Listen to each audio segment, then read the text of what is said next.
So leo tutaenda kuongelea jinsi ya kutengeneza free invoice kupitia Akisoft ERP. So hii ni homepage ya website yetu au landing page. Ukija hapa tunaona kuna hii option imeandikwa get a free invoice. So utaklik hiyo option na itafunguka page kama hivi. Utahitajika kujaza taarifa za biashara yako. So hapa utaanza na company name. Kutoka company name utajaza email.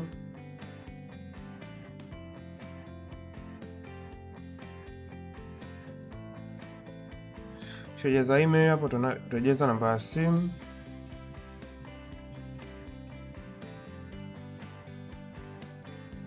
Utajaza address au sehemu unayotokea.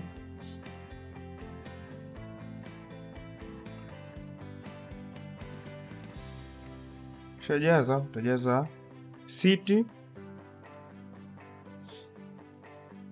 nchi, then kama una TIN au tax ID utajaza, na pia kama una VAT number utajaza.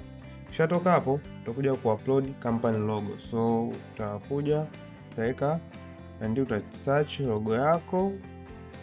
Ukishapata utatafuta logo yako hapo.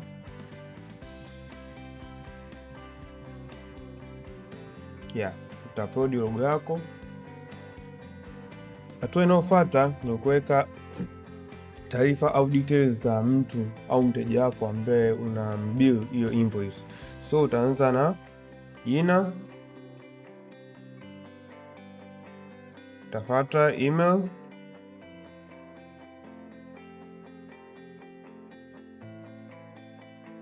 utafuata pia na city au sehemu ambayo anapatikana, location ya mteja wako. Baada ya hapo, kama una invoice number au kwa ajili ya reference unaweza ukaweka invoice number, but kama huna invoice number mfumo utagenerate automatically. Kutoka hapo utachagua hapa kuna currency, utachagua ni aina gani ya currency ambayo una bill huyo mteja wako. Kutoka hapo unakuja tarehe ya invoice. So leo ni tarehe 22, automatically imesoma tarehe 22. Due date ni ile siku ambayo umekubaliana wewe mteja wako anatakiwa amekulipa. So utachagua siku ambayo mteja wako atakulipa.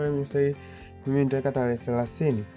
Kutoka hapo ukuja payment time. Je, kuna terms zozote ambazo mmewekeana, maybe sizidi siku ngapi au nini? So I just like due receipt. Toka hapo utakuja sasa utakuja hapa kuweka bidhaa au service ambayo wewe unamchaji huyo customer wako. So mimi nitakuja hapa nitaandika service. Sema labda service yangu ni graphics designing. Okay, quantity moja hivi say once, after then nitaweka unit price. Unit price say naweka 350. Toka hapo kama una tax unaweza kaweka, au kama una discount unamfanyia mteja wako utaweka. Na kama una service nyingine hapo unakuja kuongeza hapa kwenye add item, au kama una product una bidhaa nyingi au unatoa service kadhaa utakuja hapa kwenye add item then utaongeza.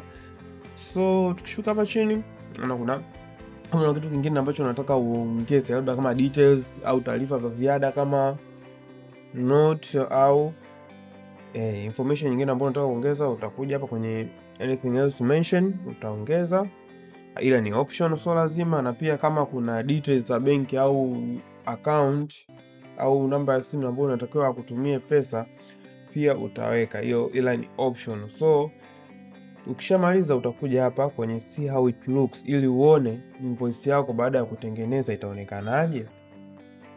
Okay, so hii ndio invoice yangu. So kama nitataka kufanya mabadiliko nitarudi kwenye option ya I want to make some changes. Ila kama naona ipo sawa, nataka kuendelea na kudownload ili niweze kumtumia mteja wangu, nitabonyeza, nita right click, then nitakuja kwenye print, alafu nitachagua save as PDF, then nitabonyeza save.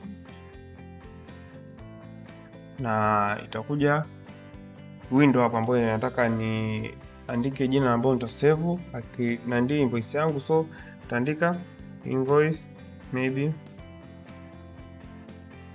at Chendo. Baada ya hapo utachagua location ambayo nataka kusave invoice yangu ambayo ni download, then nitasave, na hapo utakuwa umefanikiwa kutengeneza na kudownload invoice yako. Asanteni tena, tukutane katika video nyingine.